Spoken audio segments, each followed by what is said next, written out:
to be here. Personally, so much, as I said, so much to get into today, and we are going to do that. Yours truly, Don McKay.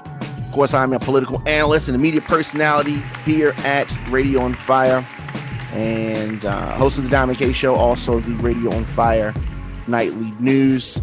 But right now, we're going to talk about this election happening yesterday in many states. But what I really want to focus on is the state of Baltimore, Maryland, the state of Maryland, more specifically the city of Baltimore, and the controversial election. I knew that it was going to be controversial. I did, because ballots went out late. That was a sign there. The ballots going out late, of course. And we talked about this yesterday. So here's what Maryland did with regards to the ballots. State of Maryland sent the ballots. Well, first of all, the election postponed 5 weeks. And in that 5-week time, they decided to do mail-in ballots. Now, when the ballots were mailed, obviously, if you saw the ballots, you saw that they had candidates printed on there that were no longer in the race, right?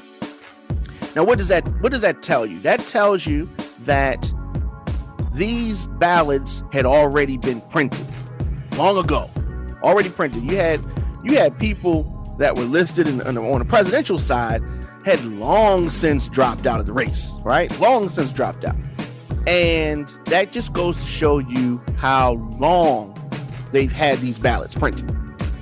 So the state of Maryland sent the ballots that needed to be mailed out to Minnesota.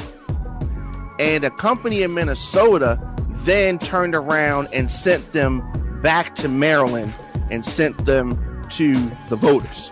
So that's what you had. So when questioned about why the ballots went out late, Maryland officials said, "Oh, we didn't do it. The company in Minnesota did it." And then when the company in Minnesota is questioned, they said, "Well, Maryland sent it to us a week and a half late, and that's why it went out late." So everybody passing the buck with regards to why the ballots went out late. So when that happened, I already knew that it was going to be some craziness going on. I already knew that it was going to be a controversy, because what you have in a situation like that is when you have people getting the ballots late, you create the opportunity for candidates to start saying, "Hey, well, I can contest this. Let me contest that." So you already set the stage for something like that happening. Potentially happening. Now, of course, voters in Maryland have cast ballots in primaries for all types of city races. The state's 8 U.S. House seats, presidency, and president of city council, controller, also the mayor of Baltimore. So, I think that this is going to go the way that I have envisioned, but you never know. All the votes are not in. Even at this late time, all the votes are not in, and may not be in until maybe Thursday, maybe later than that. Here's what's crazy, okay? So the votes that are being mailed in, right, or the votes that were mailed in, they're letting those allegedly quarantine for 24 hours. So that's something in itself. But we're going to go over some of these races, the races to watch. A lot of them very interesting, some of them too close to call. Where Baltimore is, when you talk about too close to call, I think that the mayor of Baltimore City, Democrat, challenge that's going there, many challenges. Over 20 people ran for that seat. The way it sits right now, the top 3 that we know at this moment, Mary Miller, number 3, with 23% of the vote. Brandon Scott, 34% of the vote. Sheila Dixon with 42% of the vote. Still too close to call. There are 24 candidates in total on the Democratic side that ran for the position of mayor. And I said this last night during our election coverage. Ironically, Jack Young did not have a heavy presence as far as, campaign supporters, paraphernalia, campaign literature at any of the voting locations that I went to. There was nobody talking about Jack Young. Vote for Jack Young. I think that he pretty much conceded to the fact that he was not or is not going to be elected. So that was one interesting thing. But a lot of candidates just don't have any answers as to where they stand with this election. And I'm going to say this controversial election. Is this election tainted? I don't know. But it's smelling kind of tainty. So Sheila Dixon right now, 24,278 votes. As I said, 42% of the vote, 42.4% if you want to be specific. Brandon Scott, 19,685 votes, 34.4%. Mary Miller in a distant third, with 13,280 votes, 23.2% for Mary Miller. So that's where things stand. Some races, it's just out the park. You know what I mean? Kwesi Nkrumah dominating in his race for U.S. House District 7, dominating in that endeavor. On the Republican side, for the mayor, Republican Shannon Wright has 28.3% of that Republican vote in Baltimore. Catalina Bird has 17.4% of the Republican vote, with William Hurd in a very close third with 15.7% of the Republican vote. Another race that people are very interested in, obviously, is the Baltimore City Council presidency, where you have front runner who is I don't even know if this is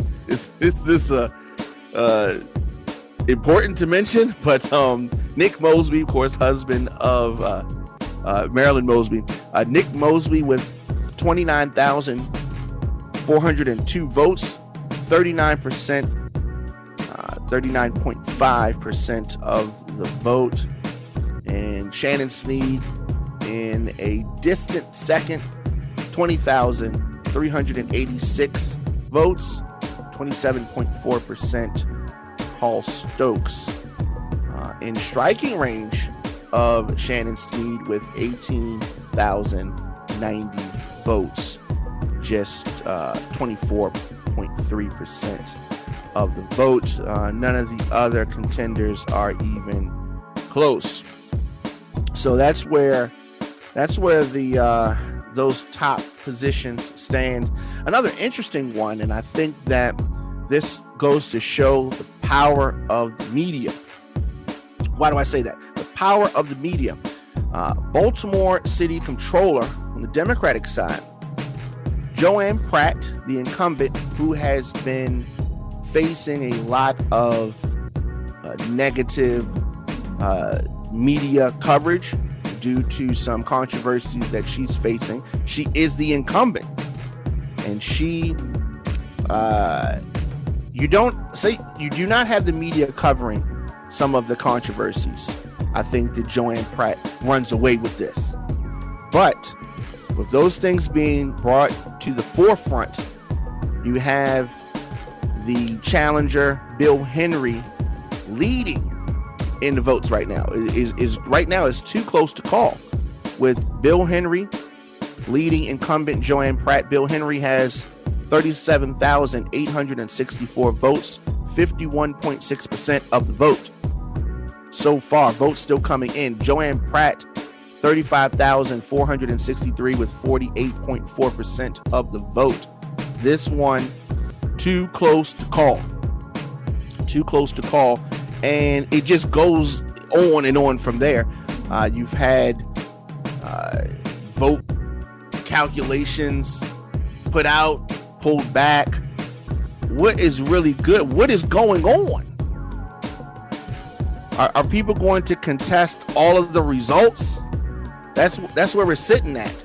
And we're going to go down some of these city council races individually and see that no one has been declared the winner of anything.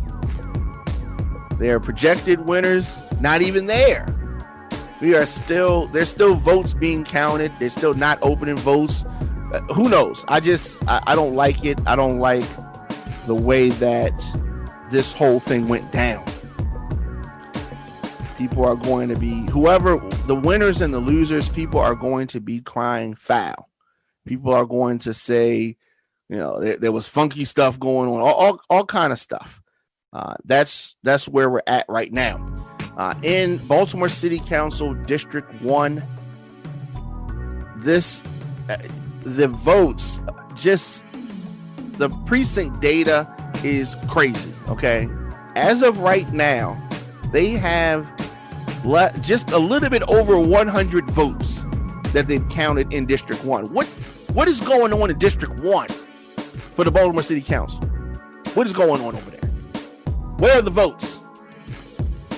You have an incumbent there who they have in the lead, 79 votes. Where are the rest of the votes at? And challenger Paris, 33 votes. This is District 1. Where are the rest of the votes at? And then when you have something like this, does that make you question the rest of the council votes? I mean, this is a little bit unprecedented. District 2, right now, Danielle McCrae, allegedly, I'm gonna say allegedly, this is 2 of 4 precincts reporting, so half of the votes potentially are not even in yet or not added. 3,174 votes for the incumbent right now, and challengers well below that. But who knows where things are, and we are talking about this in real time, is the information that we have currently.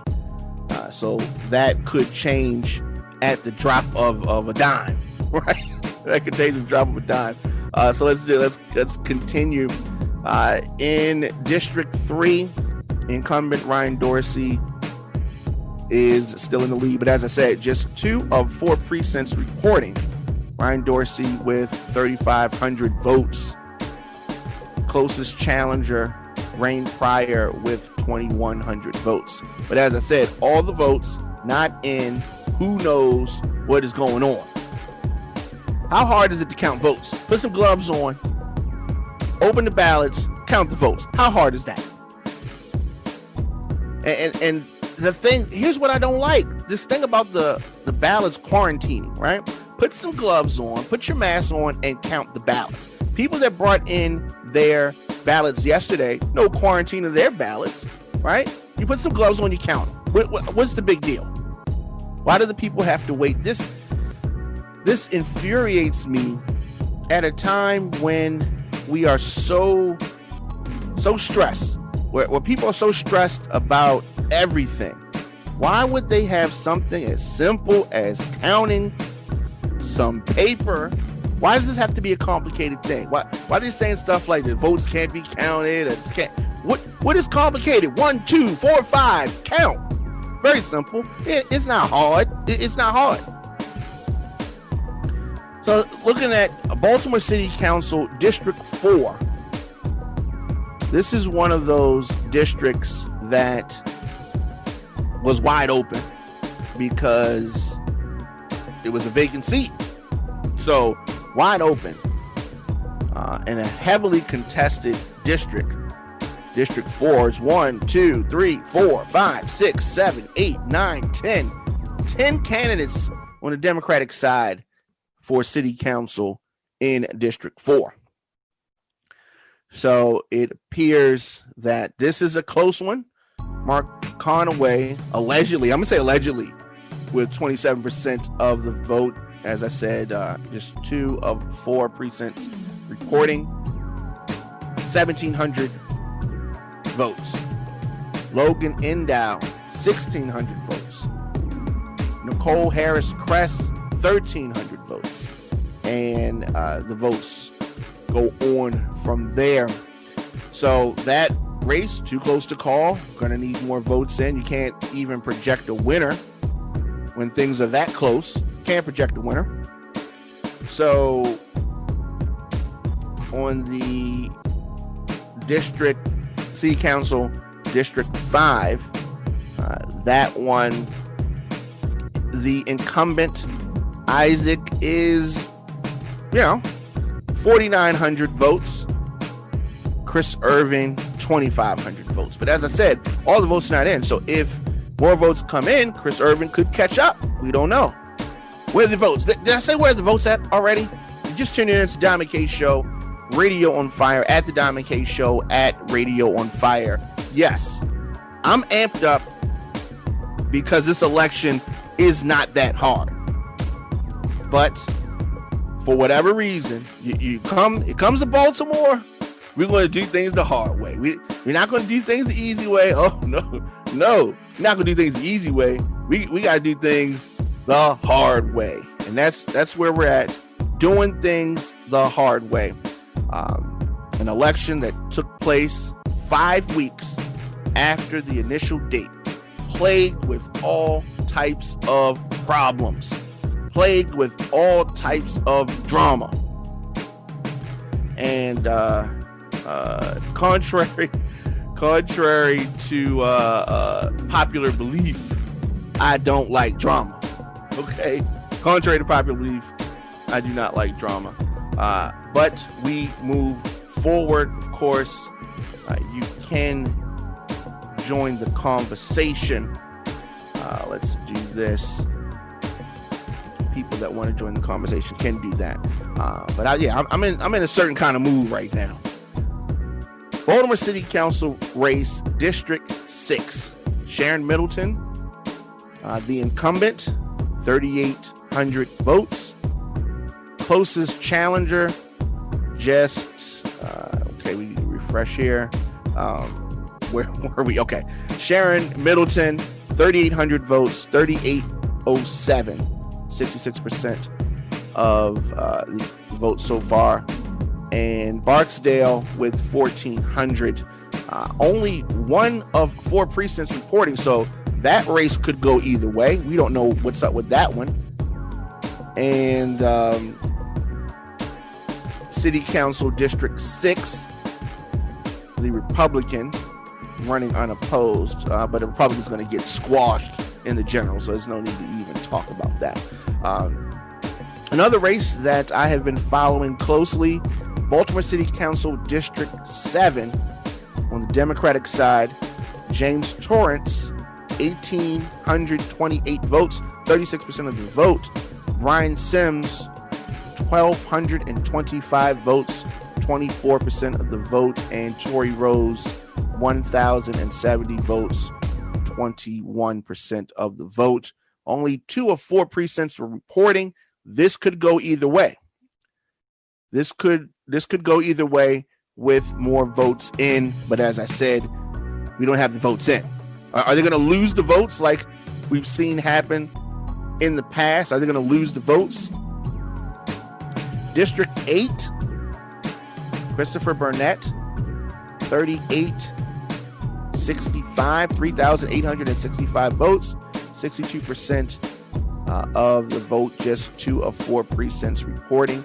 Anthony Green has 2,280, 37% of the vote. But as we said, that is all the votes are not in. Christopher Burnett is the incumbent.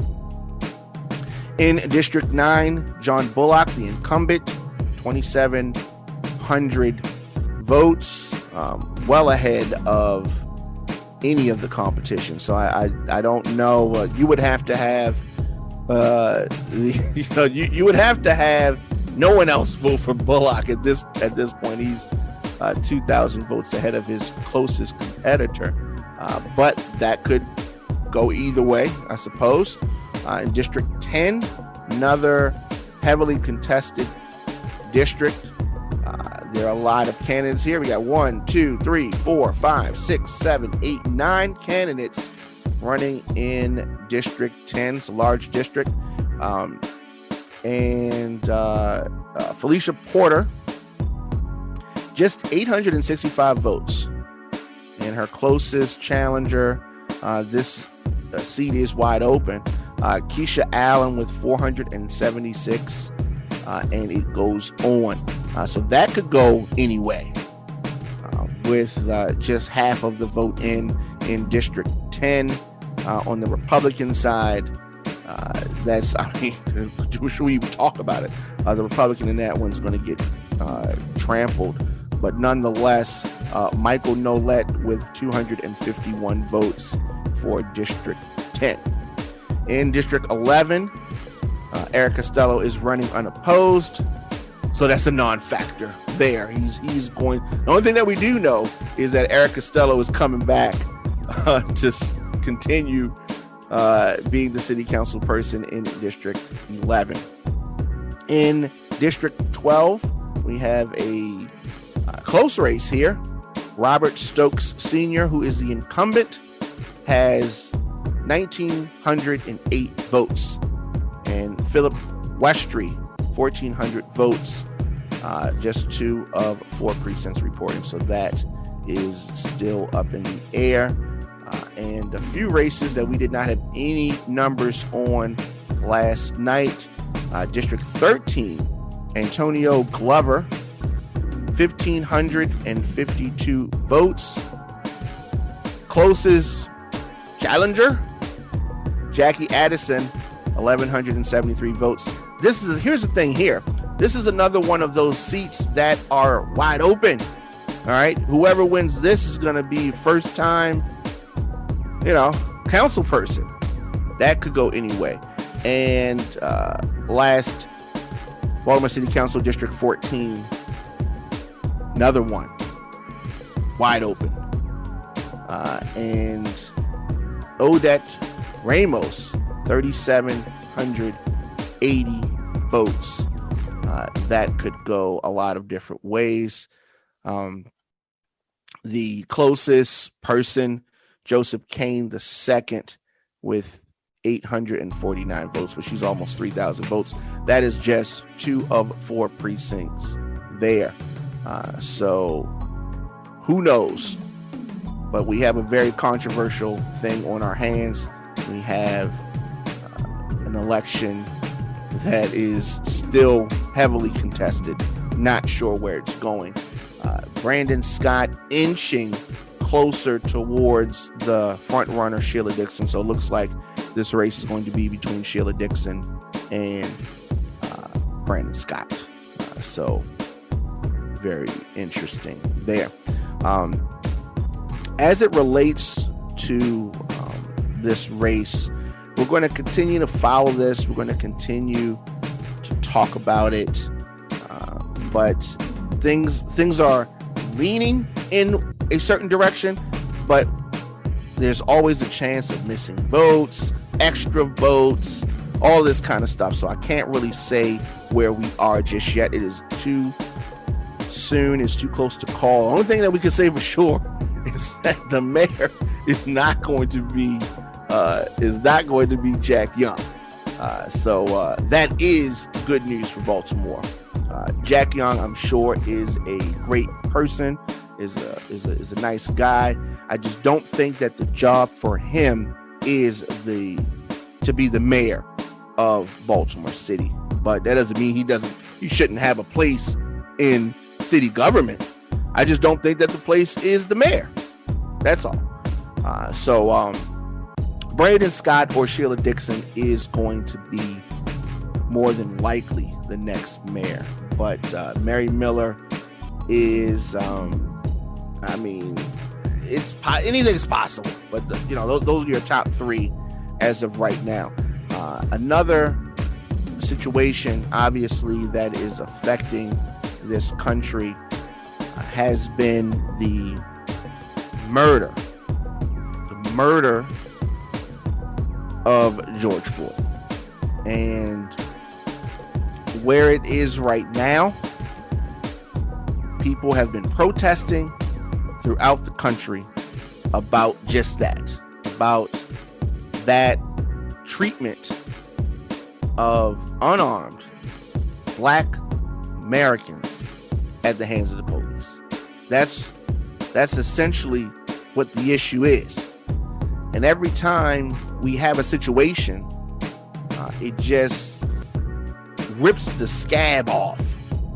The Attorney General, Keith Ellison, is elevating charges against the murderer officer who knelt on George Floyd's neck, and also charging the other three officers that were involved in his murder.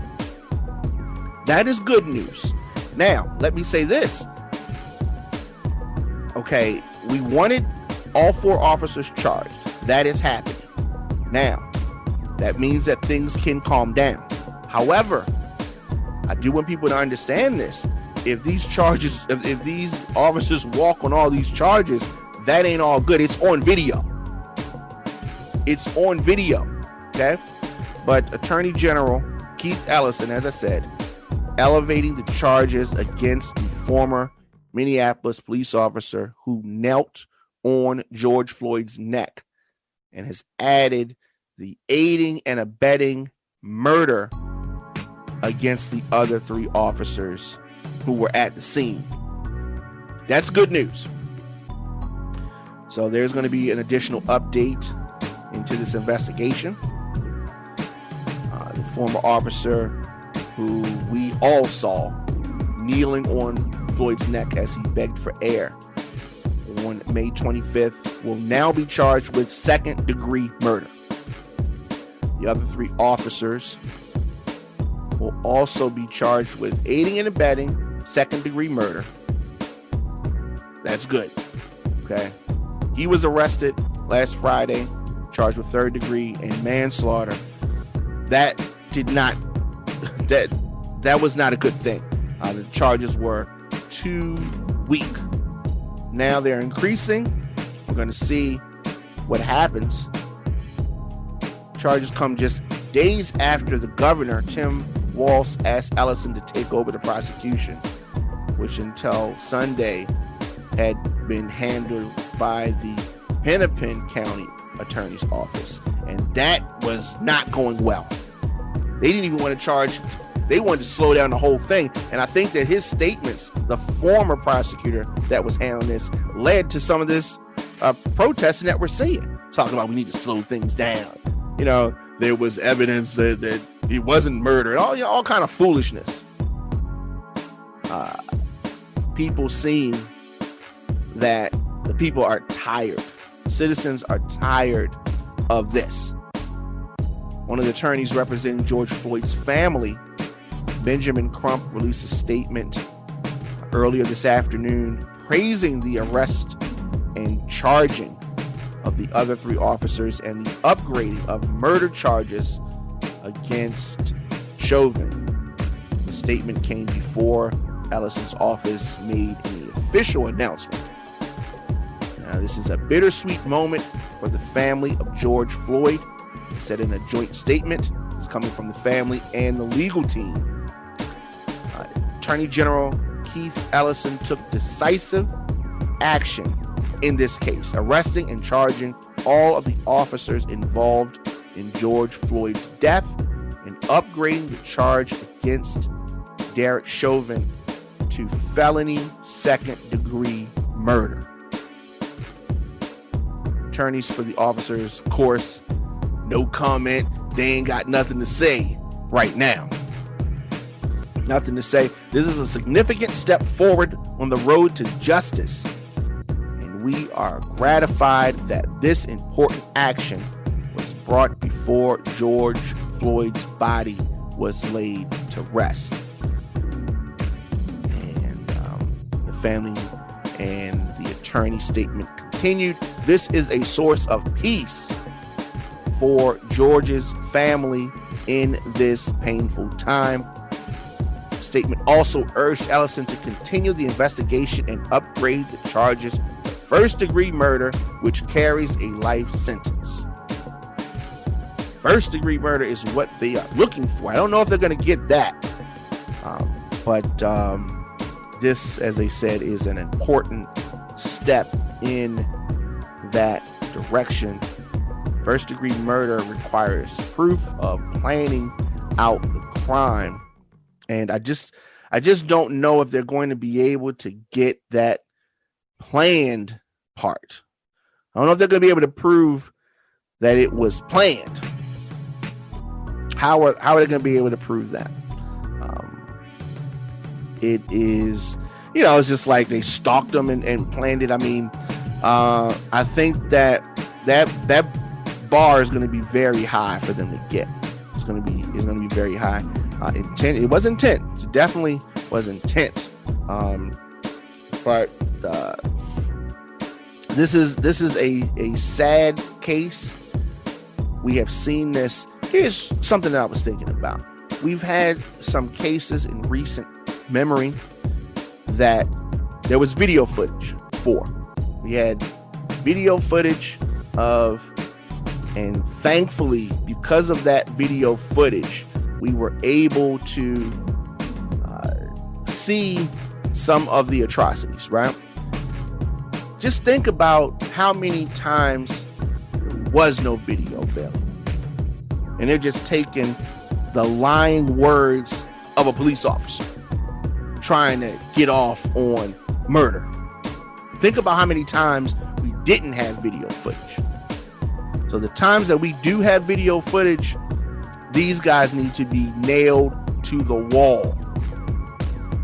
Nailed to the wall.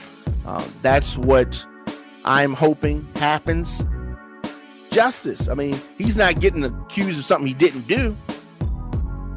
And he clearly, George Floyd clearly was not a threat at that point, or any point. He wasn't resisting. But so many times we see officers, so-called officers of the law, abusing their power, being brutal with people just because they can. And hopefully this and many other instances are going to get us to the point where we can end this. All I'm saying is apply the rules of justice to everybody, including officers of the law, including police officers. Same justice for everyone, whether they're black or whether they're white, whether they're Spanish, whether they're Asian. Same law for everybody. Let me know your thoughts in the comment section. Instagram, Facebook, Twitter, at The Diamond K Show, at Radio on Fire. Of course, I will be back 7 p.m. tonight for the nightly news, and I will be back tomorrow for The Diamond K Show, 12 noon. Miss any episodes, radioonfire.com or youtube.com/DJ Diamond K, or wherever you get your podcasts. Just search The Diamond K Show. See you guys tomorrow.